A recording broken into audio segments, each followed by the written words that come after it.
How are you, Scott? Good to chat again. I'm doing well, doing well. I'm Awesome, always awesome. happy to be on, always happy to be able to be in the media and talk to people about the benefits of infinite banking. Yeah, see, this is a conversation I was so excited to have with you again, and this time record it because I'm very eager to just share the concept with as many people as I can. So, I randomly stumbled upon this concept of infinite banking a little while back. I've done quite a bit of research, digging on the subject, read a couple of books, like the one behind you there, um, and so on. And each time I dig deeper into this rabbit hole, I continue to get just more fascinated with the whole concept of infinite banking for so many reasons, which we'll get into. And I really wish I got exposed to it sooner. And like many people who stumble on it, but to kick things off, Scott, if you don't mind, just introduce yourself quickly to those listening. Hi, everyone out there. My name is Scott Cordier. I've been a certified financial planner for the last 28 years. And I came across infinite banking because I was constantly questioning the truth of the traditional narrative regarding financial planning. The narrative as to why we put our money away for decades and decades, hoping that it's going to grow to a pool of money for us to use in the future, but we have no control over that money. And I've seen a lot of financial statements from clients where they've locked money away in RSPs, TFSAs, they've been paying their house off faster, and they've been taking that money out of their current lifestyle and putting it away for their future lifestyle, which now means they have less money to spend on their current lifestyle, which strangely they end up then going into debt. And up until the last 3 or 4 years, when interest rates have really dropped down to incredibly low uh, percentages, the interest rate that they were paying on debt was higher than the interest rate they were earning on their assets. And when you start to look at that and start to question whether or not traditional financial planning actually is going to work, it's still an experiment. The financial planning, the RSPs, the whole idea that we have today really was born in the mid 70s to early 80s. So it's the baby boomers that are the guinea pigs to figure out if they're going to have enough money for retirement. And then the issue is almost all the money they put into retirement is in the form of an RSP, which is going to be fully taxable when they go to pull it out. So everybody who's listening to this, watching this, can agree that we've all made financial mistakes in the past. The problem is, if we don't learn from them, then we're destined to just repeat the problem again and again and again. And most of the times, it's not a problem that we created. It's a problem that we just kind of stepped into because that's the nature of the environment where we have our capital. So one of the big questions, and I know I brought this up to you when we were chatting before, if you're not aware of a problem, how much time are you going to spend looking for the solution? And the answer is none. So the big benefit with infinite banking is to expose to you all of the problems of traditional financial planning and how we are constantly hemorrhaging our money away from ourselves with every transaction we do. So that took me 25 years to finally find the red pill. And as soon as I got it and it clicked in, suddenly I could look back at all of the 25 years before that, all of the financial mistakes, not just, sorry, for myself, but for my clients, and realize that, as you said, if I had known about this earlier, we could have navigated right through any financial problem and come out the other side completely unscathed and actually with more assets. And that's what Yeah, the 1% do. for sure. So, a lot I want to unpack and get into there. So, first of all, I'm hoping this conversation it's because you can get very deep into this whole concept and get very detailed. There's so many different ways to go about it and look at it. But my hope is to be able to pique as many people's interests as possible, raise as many eyebrows as possible. So That's my hope for this conversation. So I've been telling everyone close to me about infinite banking, this concept, since I really started getting more comfortable with it. I still haven't perfected the quick, definition, quick pitch yet. Like you've probably come up with a much better sort of definition or pitch than I have. So can you please give it to us? Like, what is infinite banking? Perfect. I was actually, when I was working out this morning, I was listening to a podcast, and that question came up, and it was a Canadian podcast. And the answer was all about the product, the process. The product and the process are actually number 3 and number 4. First, it's the concept. Infinite banking is a concept wrapped around an ideology. And the ideology goes back to, if you don't know you have a problem, you're not going to look for the solution. So, first and foremost, the problem is, since the Federal Reserve in the US was put in place in 1913, we've been in a Keynesian economy that allows for the Federal Reserve to print money out of nothing. And essentially, to print the money, buy the debt, then sell the debt back, collect the money, and keep the process. So when you are producing money out of thin air and putting it into the system, you push down interest rates and you allow for easy access to credit because everybody has a ton of money to be able to lend. So the banks have all this money, and then consumers go and get all this money. What that leads to is a situation similar to the Roaring Twenties, where there is rampant expansion of all assets. And towards the end of it, it gets very speculative. But the Federal Reserve was the one who created the money in the first place and pushed the rates down. So that's called quantitative easing. The exact opposite is quantitative tightening, when they now start to pull that money back out. And think of it like the old game of musical chairs, but you're in the dark. You knew there was 100 chairs and 100 people. Turn off the lights, you go around in a circle. But what you don't realize is that while it's been dark, they've been pulling chairs away. And suddenly when they turn the lights on, there's only 5 chairs left. So when they start to pull that money out of the system, everybody is now essentially caught with a ton of speculative debt. They've been purchasing assets on credit because credit was low, and then rates start to go up. And the cause of quantitative easing is inflation, which is where we're at now. Yeah. So if anybody thinks that inflation is just temporary, it can only be temporary if the Fed decides to start pumping money back into the system. But it really is that simple. If we go back through time, when money was put into the system, assets are going to go up, interest rates are going to go down, but the end result of that is the exact opposite. Interest rates are going to go up and assets are going to go down because that's always the end result of pumping money into the system. So to kind of make a quick answer to a very long question, the ideology is we need to get our money out of what's called a fractional reserve system.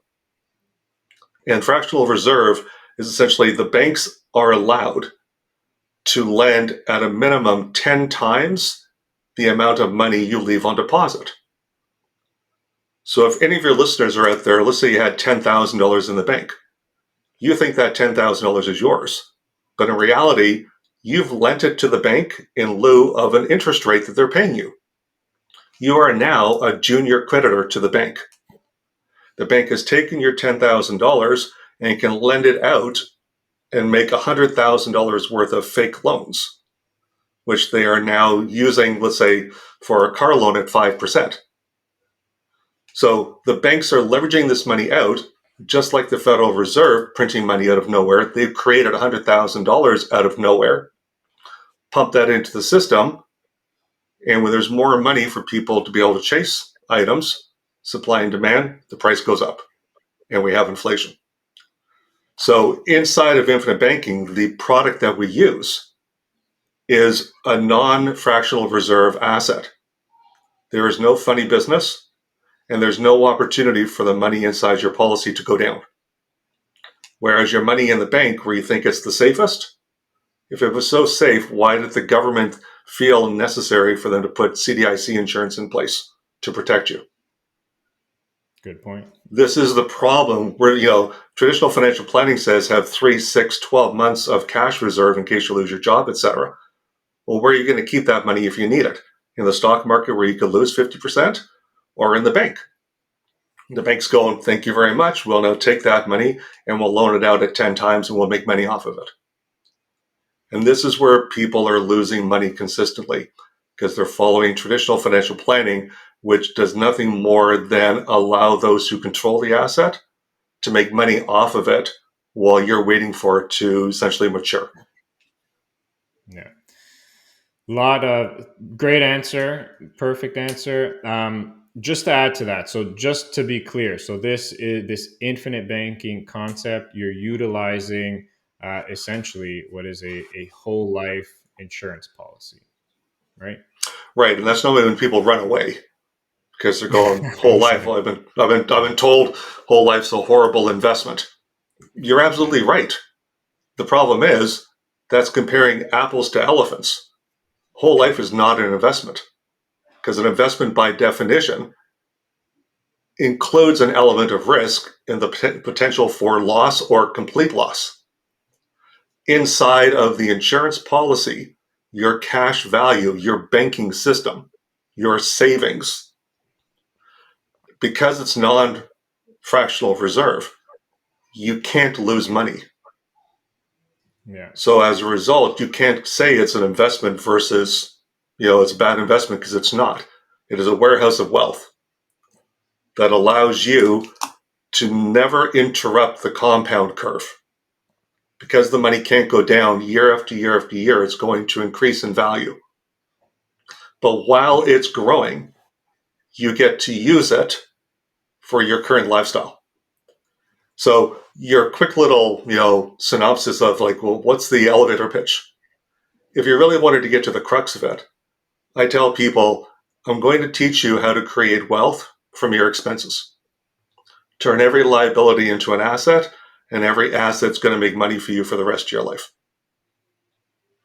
Love it, love it. So, for me personally, there are three, probably more, but three main reasons why I got intrigued with the concept. So I want to touch on these. So one, as you alluded to, that safety, that dividend in this case, which insurance companies have declared and issued on these policies for, correct me if I'm wrong, but over 100 years. They've Correct. never missed a dividend through both world wars, Great Depression, high inflation in the 90s, great financial crisis 2008. So they've always declared a dividend, which I think on average, I don't know, call it just over 6%, say, per year Yeah, so historically. the dividend is interest rate sensitive. Yeah. So the dividend is derived from the divisible surplus of what's called the participating account. This is where all of your money has gone into.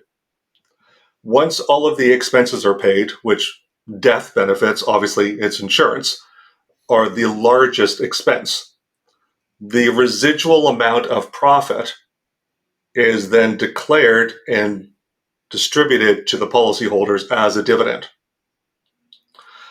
But because the insurance companies are a widows and orphans guaranteed vehicle, the vast majority of their portfolio is in bonds because they need to know on January the 1st of each year how much money is maturing to cover off the projected liability.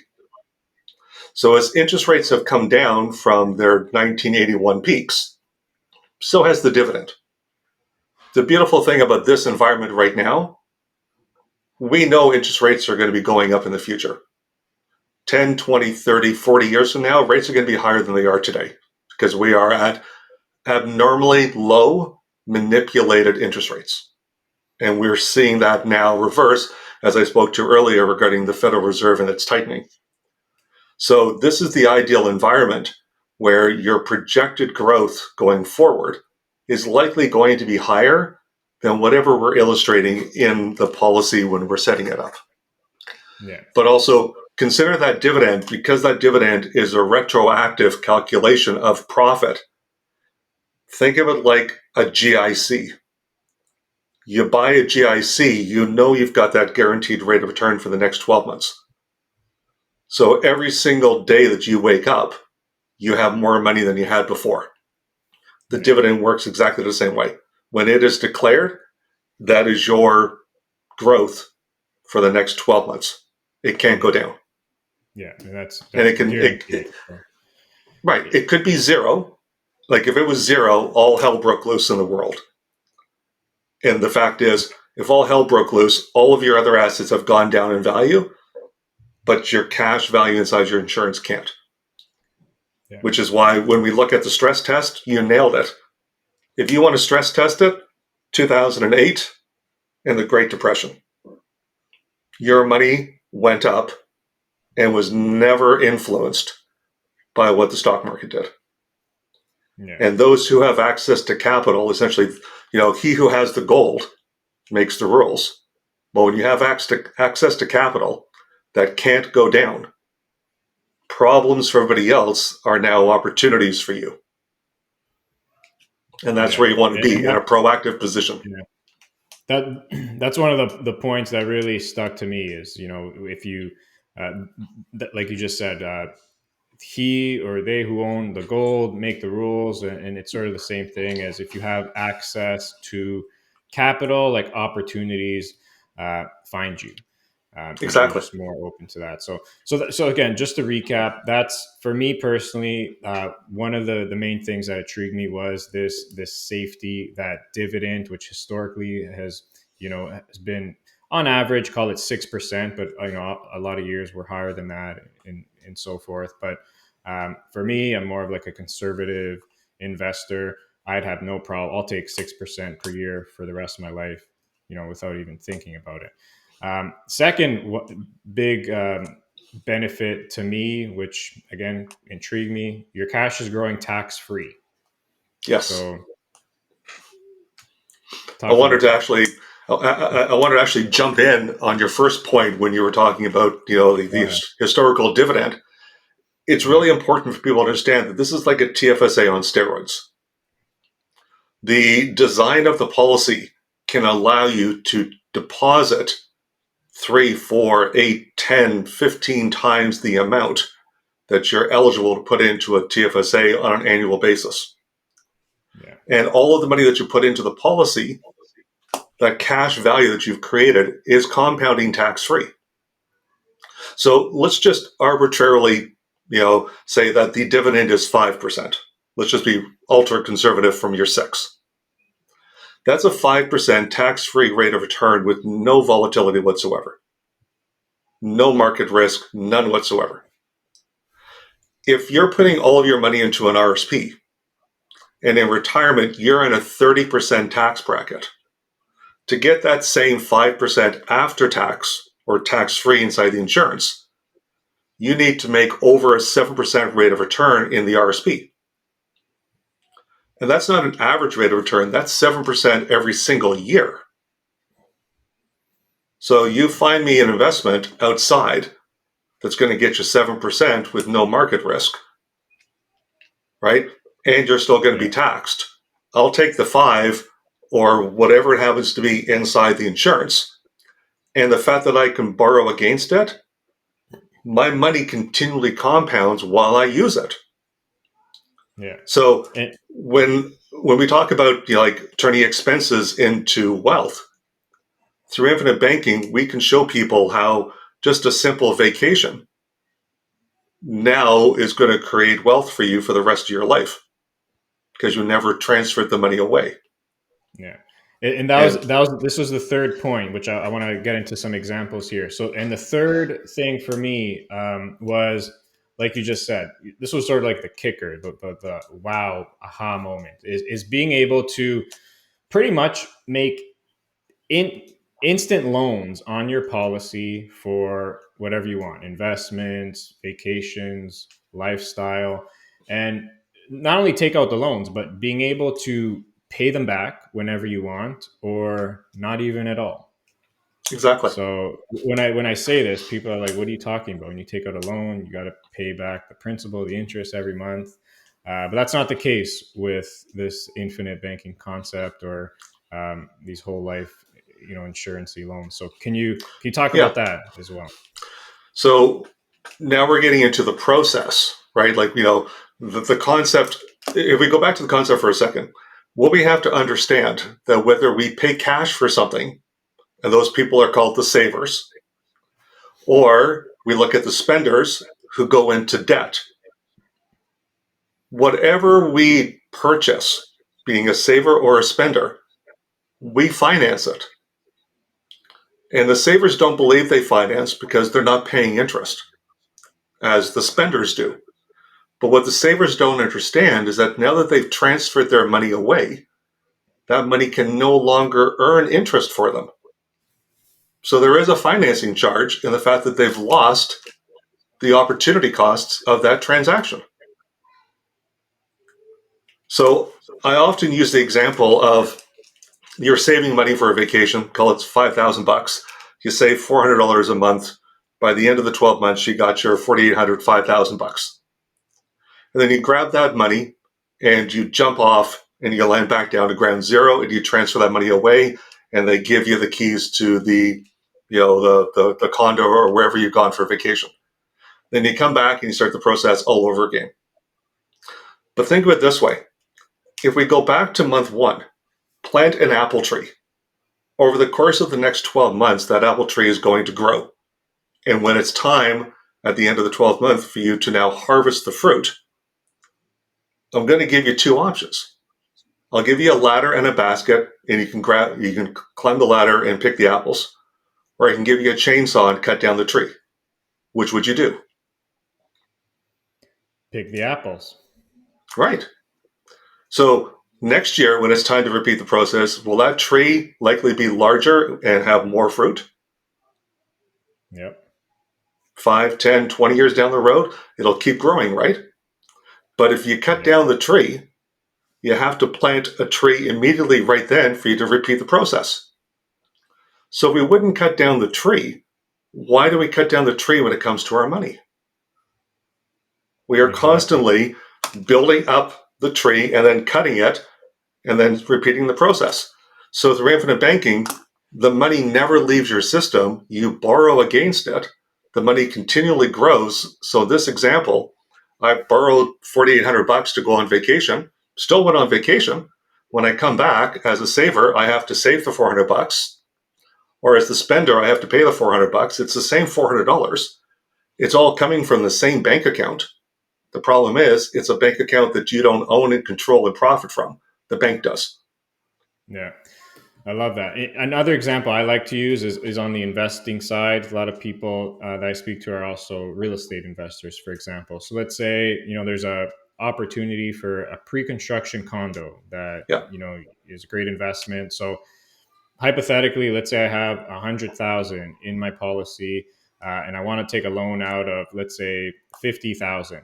So if I had that, let's say in a TFSA, that 50,000 would just be deducted from my TFSA, and now it's growing at 50,000 instead of 100,000. Whereas if I take out the loan on my policy, I'm still growing at my 100,000, which I had. Yes. I'm just leveraging that 50,000 to, in this case, pay for my deposit for the pre-construction condos. And what I love about it is that I don't have to pay anything back. Like until, let's say, I sell that condo maybe next year. If I know for Exactly. sure that I'm going to sell it, I'm going to get that cash windfall 12 months from now. I'm not going to pay anything back. It's not going to affect my lifestyle, my monthly expenses, my cash flow. So that's a part that to me is just a no brainer as well. So I like using that example. And you're bang on. So what your listeners need to understand is when you are utilizing a loan through the insurance company, and that's important. You're borrowing the money from the insurance company. The insurance company puts a lien on the death benefit. So in your example of $100,000 of cash and borrowing $50,000, you might have an $800 or $1 million life insurance policy. That's what the insurance company hooks onto and says, Costa, yeah, we'll let you borrow this money. And because we control the death benefit, we don't require any payments. This is purely a capitalized loan. You are truly the bank. You get to, as a bank manager, determine the amount of the loan, the payment period, the interest rate, the dollar amount, or none of those, because you control it. And if you wanted to borrow the money, it just comes from the death benefit that's going to pass on to your beneficiaries. So I love the fact that you use the example of the pre-construction condo. I can borrow the money from my policy, but unlike borrowing it from, say, a line of credit, where the bank's going to make me make those monthly payments and that money is coming out of my current lifestyle, I can't use it for something else. We've created what's called an and asset, where I can have the money in my policy and invest outside. And now I don't have to worry about making the payments, so I can use that capital for another investment option. And then when that pre-construction condo is available for sale, I then can pay back the interest to my loan. But I've had the capital, the freedom, and the liquidity, use, and control of that money all the way along. And the insurance company will never come knocking for that money, because they hold the death benefit as the lien. And every single year, that death benefit is increasing also. So it'll always outpace the amount of my loan. So when people say, like, you're becoming your own banker, like that's very literal. Like, you really are becoming your own banker. For me, to really wrap my head around this, like, it's really important to almost adjust your mindset. Like, since young, going through school, you're sort of taught the way to sort of think about finances, getting a job, getting loans, paying back the loans, et cetera, et cetera. So it really, like, turns that upside down. So it starts with really changing the way you think about money and finance. And back to this loan, though, another thing which people should know is that this is not like, you're applying for a loan, you're filling out Yes, applications. It's literally like, pick up the phone to your insurance broker, say, hey, Scott, I need 50,000. Like, that money is going to be just in your account, like, in the next day or a couple days or whatever. There's no questions. There's no there's no credit questions, check. So except for that's where do you want crazy the money too. deposited, Yeah. right? Like, is it still the same bank account, Costa? Yes, it is. Okay, fine. There's no credit application. There's no credit check. There's no credit score. It's purely a private loan between you and the insurance company, and it stays off of the commercial side books. So this is exceptionally important for real estate investors, where you're always, working within the bank's total debt and gross debt servicing ratios and going, okay, where do we stand? And then, of course, if you are borrowing your money personally, and you do a car loan, well, that has a dramatic impact on your credit availability. So this allows you to be building up a warehouse of wealth off to the side that never shows up on the other commercial side. And it's really important to understand that there's an awful lot of people doing the burr, right? And just flipping and flipping and flipping. But all of their money, all of their liquidity, all their access to capital is inside of one very slender column, and it's all real estate. And that's fine and dandy when real estate is going up and you can keep leveraging off of it. But when, like in the game Django, you start pulling this and things start to collapse, when house prices fall, it's a golden opportunity to buy more real estate. But how can you when all of your money is in the real estate and it's all gone down and there's no capital to borrow from? If you had your liquidity over to the side, now those problems are my opportunities. Yeah. And And people make the most amount of money when things are bad. yeah, That's when you get that, the that's deals. That's another reason why I love this. So I look at it as almost like a savings account. Is this, instead of keeping your money in the bank account, which is doing nothing, you're literally just putting it into this policy. You know, it's growing, compounding uh, every single day, every year. And when you see, as me speaking from the lens of like an entrepreneur, someone who's always, you know, looking for opportunities, knowing that I have this easy access to this capital, uh, my my lens on opportunities just expands, because you know I know I have this easy liquid access to capital, and I can capitalize on opportunities that come my way very quickly.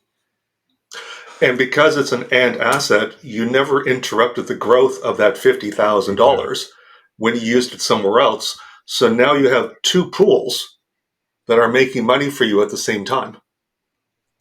And if you borrowed the money for investment purposes, you now have an interest rate in a tax deduction for the interest.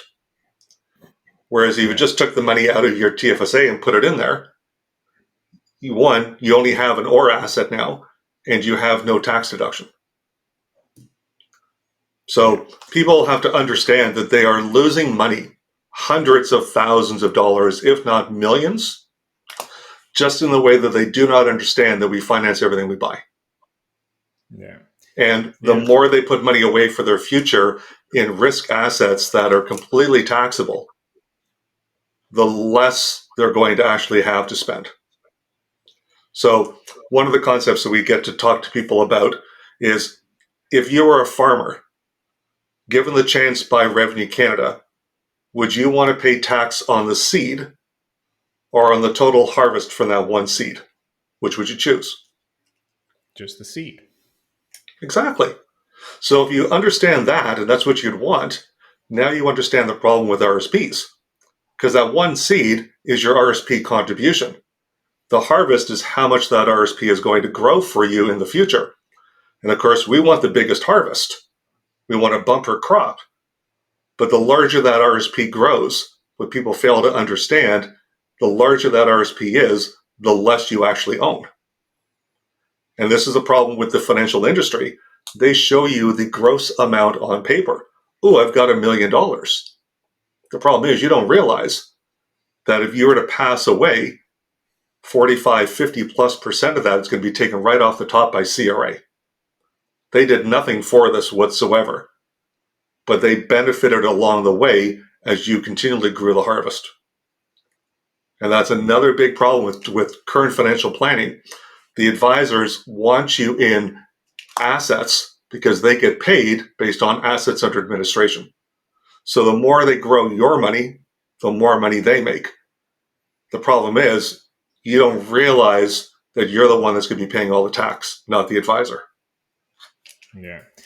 So, you know, I feel like the more we talk about this, people are thinking like, you know, this sounds too good to be true. And, you know, I thought the same thing. And, you know, as I was going through my due diligence, doing the research, and speaking to several insurance brokers and financial advisors about this concept, I, I quickly realized, which was interesting, that almost no a financial advisor, life insurance broker, planner had any idea what this infinite banking is, or what the concept is. Like at the very most, maybe they had a vague understanding of it, but not really. So my question is, if this is so good to be true, which I actually think it is, like why don't more financial advisors know about it?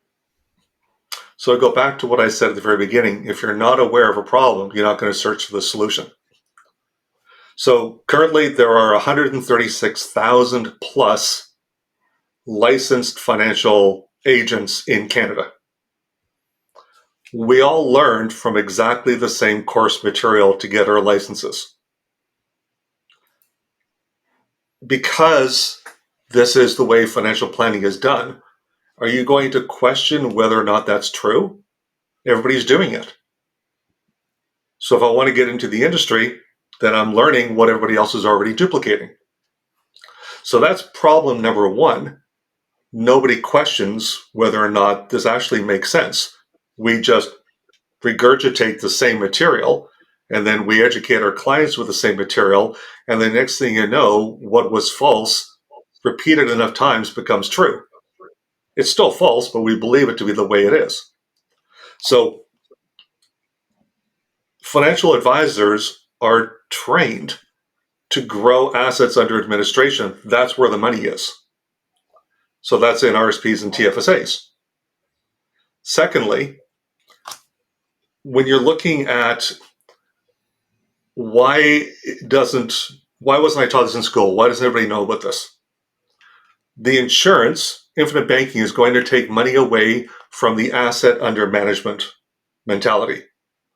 So none of the banks who want those assets under administration and to have them locked away so they can make the management fees off of them want you to know this exists. Two, the financial advisors want to be able to make money off of assets under administration, so they're not going to question whether or not this is true. You get to the education, consistent education to the process of financial planning, and that information has all been derived from those who are going to benefit from capitalizing your money and controlling it.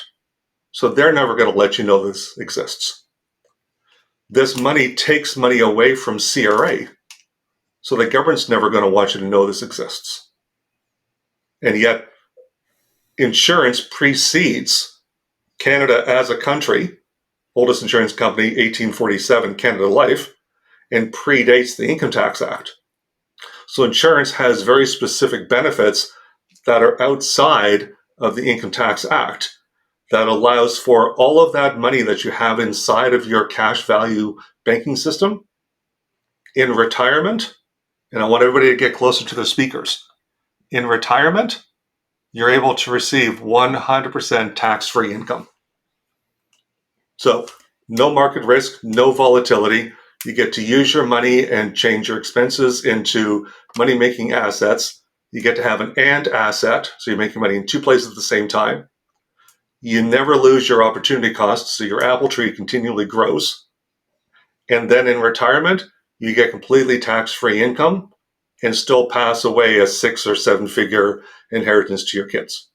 Yeah, I was gonna mention that as well because I feel like we skipped it, but you just uh, mentioned it. So again, I want to repeat that because when I heard that, I'm like, hey, this is just insane. So in retirement, at that time, hopefully your cash value has just continued to compound and grow. And if you look at charts, the later years is when you really start to see the compound really kick in. So when you're retired, you can literally just start taking out loans of, let's say, 100,000, 150,000 a year, and use it as your income and literally just not pay it back tax Exactly. free. Yeah, crazy. So it's very similar to a reverse mortgage mentality where you have the asset, you borrow against the asset, and the asset is held as the collateral. So in this case, the house, or with infinite banking, it's the insurance. And the interesting thing about real estate or utilizing it as a reverse mortgage versus insurance, the insurance can't go down. So the amount of money you're able to borrow as a percentage is dramatically higher because there's no volatility. Whereas in real estate, we know that real estate can fall in price. So the amount of money that you can borrow against the real estate is lower. But they're both utilizing assets that allow you to have completely tax-free income with no payment requirements. It's just the insurance is an awful lot safer than the real estate because there is no opportunity for loss. Yeah. So yeah, amazing. I want to play a little devil's advocate, and so something I can see people criticizing is sort of the dividend rate, the interest rate. So Yeah, I can see a lot of people looking at the average, which we said was, call it about 6%, and compare that to the average of let's say the S&P 500, which I think is just over 10% over the last 100 years, if I'm not Oh no, mistaken. no! It's the No. last 100 years is about 7.5 with dividends reinvested. Okay, is that after tax or? No, That's before. Okay. That's So, before. okay. Because once again, who knows what your tax bracket is, right? Each person's going to be different. So that is just Okay. the aggregate gross return. Okay. So let's just use the S&P as an example, higher than 6%. So people might say, you know what, I can get a better interest rate there. So why would I put my money into this life insurance when I can make more And increase? I agree. But remember, that statement is an or statement. Infinite banking is an and statement. If I can have my money in infinite banking in first position, borrow it to put it into an asset that has the potential, let's quote that, potential higher rate of return. Am I still getting the higher rate of return of the S&P 500? Yes or no? No. Well, I am because I just bought the S&P 500, right? So let's go $100,000 in my policy or $100,000 in the S&P 500. If my money's in the policy and I borrow the $100,000 and I buy the S&P 500, will I get the S&P 500 rate of return? Oh, so yeah. Yes, of Yeah, course. But your money's still growing in your but my policy money's at the still in the policy. policy. Yeah. So if I'm earning whoop-de-doo 5%, I'm earning 5% over here plus the S&P rate of Inflation. return, and then I'm writing off the interest cost. So I'm always going. There isn't an asset that the rate of return of that asset will not be increased by running it through your infinite banking policy in the first place, because it's an and asset. I'm making money in two places at the same time. Yeah. If you just think about it in isolation as an or, you're leaving money on the table. Yeah, for sure. Another reason why I can see people sort of advising or going against this policy is due to the fact that in the first few years, and I don't want to get into too in detail, but if you look at illustrations, like the first few years contributing into the policy, your cash value is a little bit negative compared to the amount that you put into it. Yeah. Meaning, let's say you contribute, call it 30,000 in year one. By the end of year one, you won't have 30,000 available in your cash amount, but you'll have maybe, I don't know, 25 or 26 or something like that. So, Or um, less. Yeah. or less, yeah, depending on how it's structured. So, critics of the concept can use this as a reason why it doesn't make sense, because they say, you can make interest right away by putting your money elsewhere. So why lose money in the first few years, etc. So, what's your take on that? Oh, there are so many ways of just schooling these people because, once again, they don't know what they don't know. So, one of the examples is would you say that dentists make a lot of money? Some of them, yeah. Yeah. So, they go through 4 years of university first, which is all an expense, no profit, correct? Then there's Right. dentistry school after that, all expenses, no profit. They could easily be 150, 200, $250,000 in debt before they even have an opportunity to put into practice what they've been teaching. True, Why yeah. on earth would they spend so many years not making any money and, in fact, accumulating liabilities? Why would they do that in the first place? Yeah. Yeah. Because they have to establish the foundation first before they can start building the pool of money. So go back to Amazon. We look at Amazon right now as this behemoth of a company. But go back into the 1990s and figure out how many businesses start with instant profit right out of the gate. You have more expenses going out in the first place to build a foundation and to get the process rolling than you do having capital come back in. So this is a business. You are designing a second business, and the business is banking. And every business is going to have expenses at the very beginning that are going to take away from their profitability. But once you get that foundation going, then you have the capital where you can start to expand the process and start making that uninterrupted compounding. But there's a second part to that. And it is one of the problems with the fact that the word banking is put into the concept. Because we think, well, if I'm putting in $20,000 and I put that into a bank account, I have the 20,000 bucks. If I have the $20,000 and I'm implementing infinite banking, I might have 15,000. Where'd the other five go? So let's just think of that for a second. And Costa, I'm going to make this a little, personal. You have a twin brother. You put $20,000 into the bank. He puts $20,000 into his infinite banking policy. You both compare your statements. You've got 20, he's got 15. You're going, why on earth would you do that? But you pass away the next day. How much of that $20,000 goes to your spouse? In my case, all of it. All of it. So she gets the 20,000 bucks. In your brother's case, your twin brother, he passes away, but part of that $20,000 bought the life insurance. So he has a life insurance policy of $600,000. How much of the $600,000 goes to his spouse? All of it.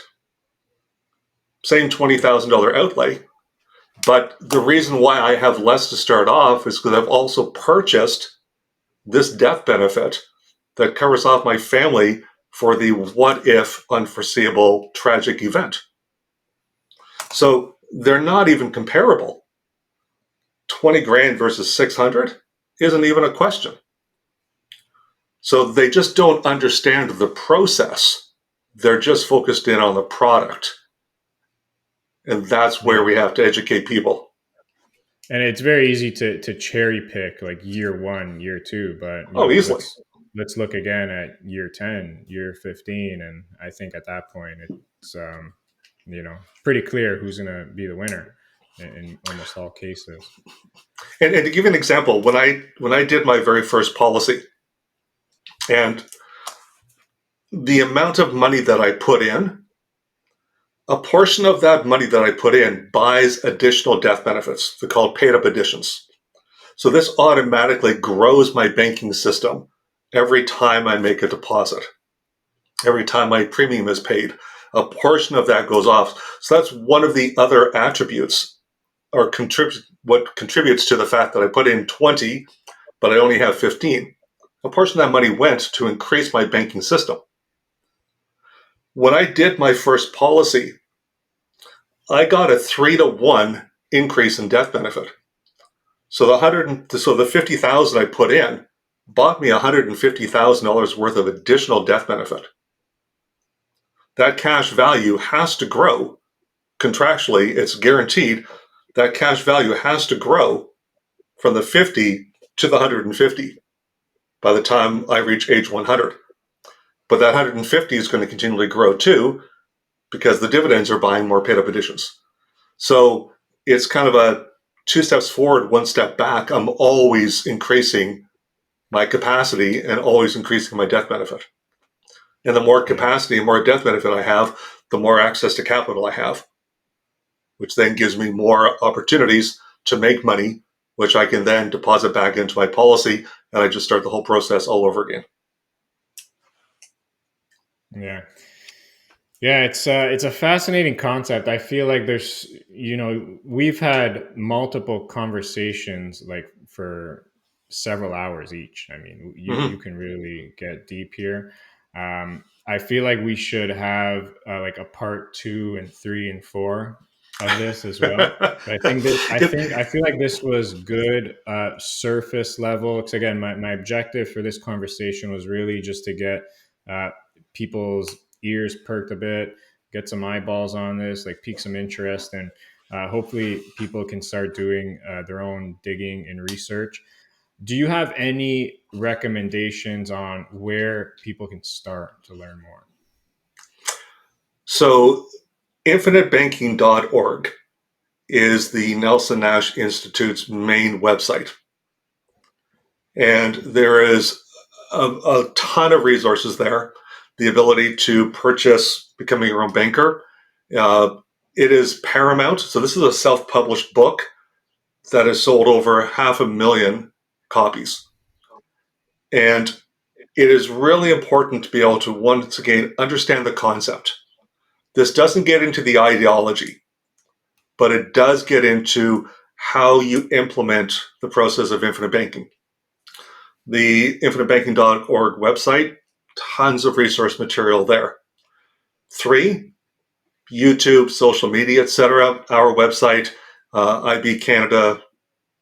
Oh boy, I forget our website because I just it's a favorite all the time. Um, ibcanadagroup.com. You can find a bunch of information there. We have a number of master classes. It really comes down to do some homework, put together a bunch of questions, and then reach out to an authorized practitioner.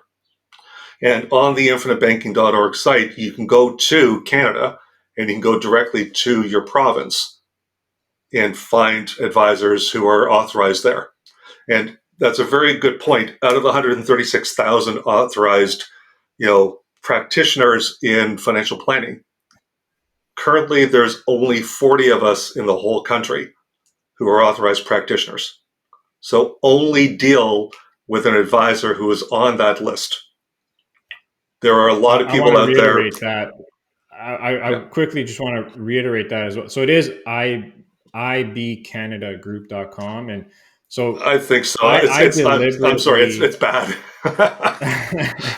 I just pulled it up. But so, Okay, good. and the Thank you. reason I'm saying this is when during my research, so I deliberately like seeked out to speak to just your average life insurance broker, a referral you'll get from someone who does life insurance, financial advising. So I really wanted to speak to just the average financial planner about this, and literally, no one I spoke to knew about it other than the people that are actual infinite banking practitioners. So I Yeah, highly suggest, yeah, like that website. That's how we connected is through that website, ibcanadagroup.com.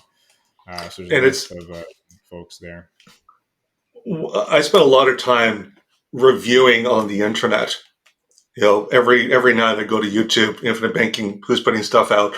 I watch the videos, and within the first 3 or 4 minutes, I can tell instantly this person's not authorized, and they've Hmm. come across the concept, and now they're trying to promote it.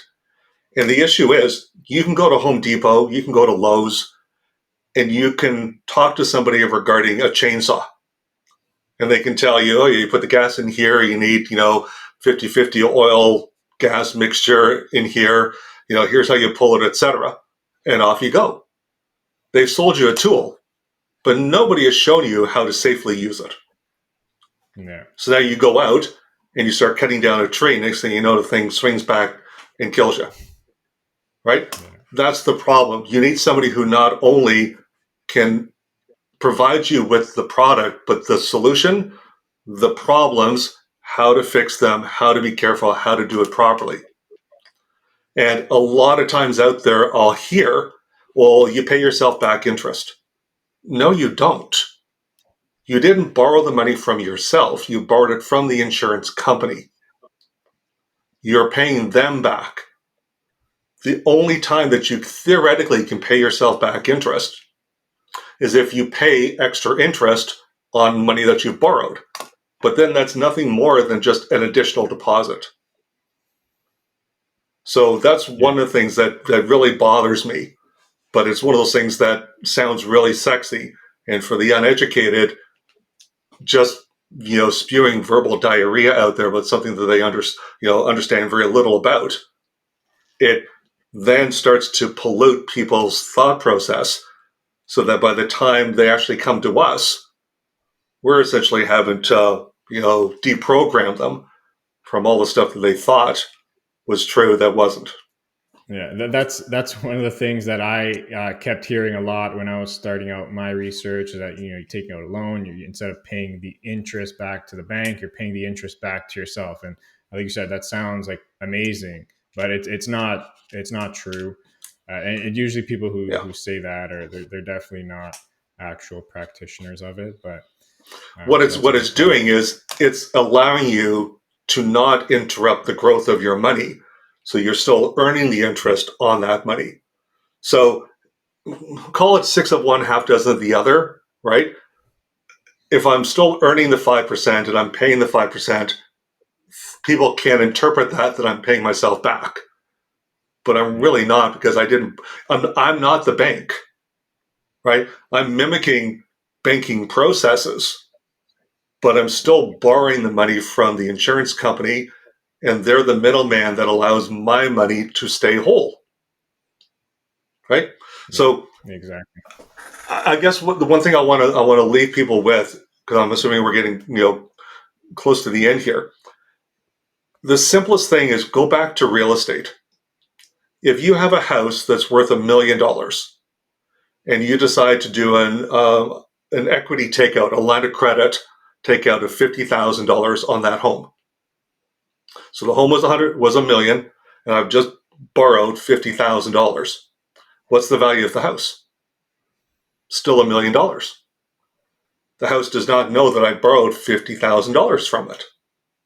So if that house goes up in value, it goes up in the full $1 million, not the million minus the 50,000.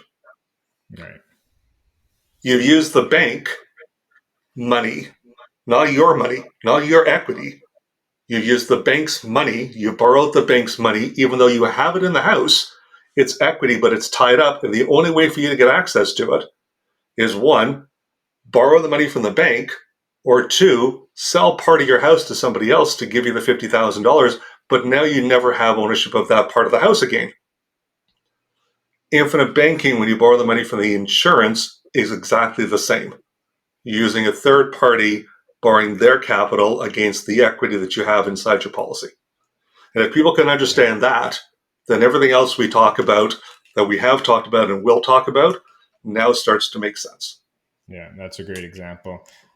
And I try to be clear as well. For me, like I have no financial interest in this. Like for me, this is just a concept that I truly and genuinely want more people to know about and understand, and hopefully do the research, because this is really something that can like set people up and make them a lot more financially independent and less reliant on um, you know banks and governments, and so much. There's so much benefit there. So that's my intention of this.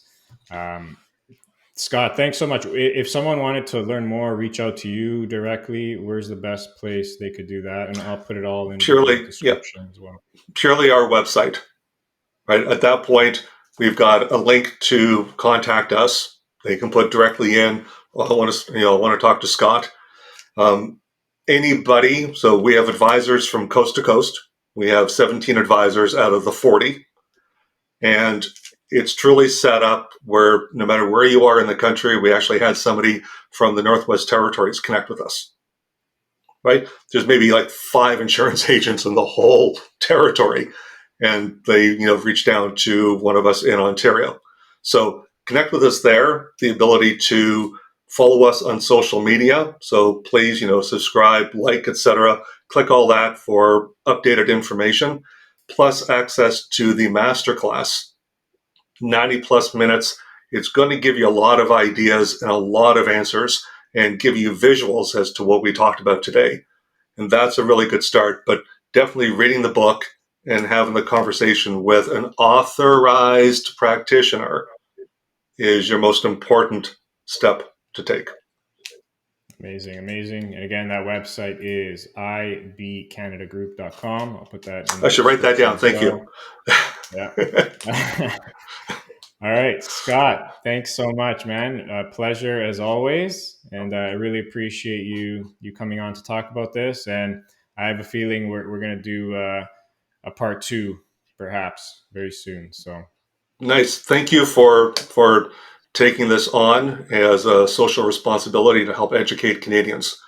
Because if people absolutely, really knew what was going on, there would be riots in the street. I But agree. the I totally government, and agree. everybody else just wants to keep us in the dark. And I'm not going conspiracy theorist on anybody. I'm just purely stating that if you actually understood the whole mechanics of how money works, you would realize just how much you're playing into the hands of those who control it. And we want to take that power away from them and put it back in your hands because it's your money, not theirs. Exactly. Exactly. Well said. Scott, appreciate it once again, and we will definitely be in touch. Excellent. Look forward to it. And everybody, happy banking. Take care. Thanks. Bye.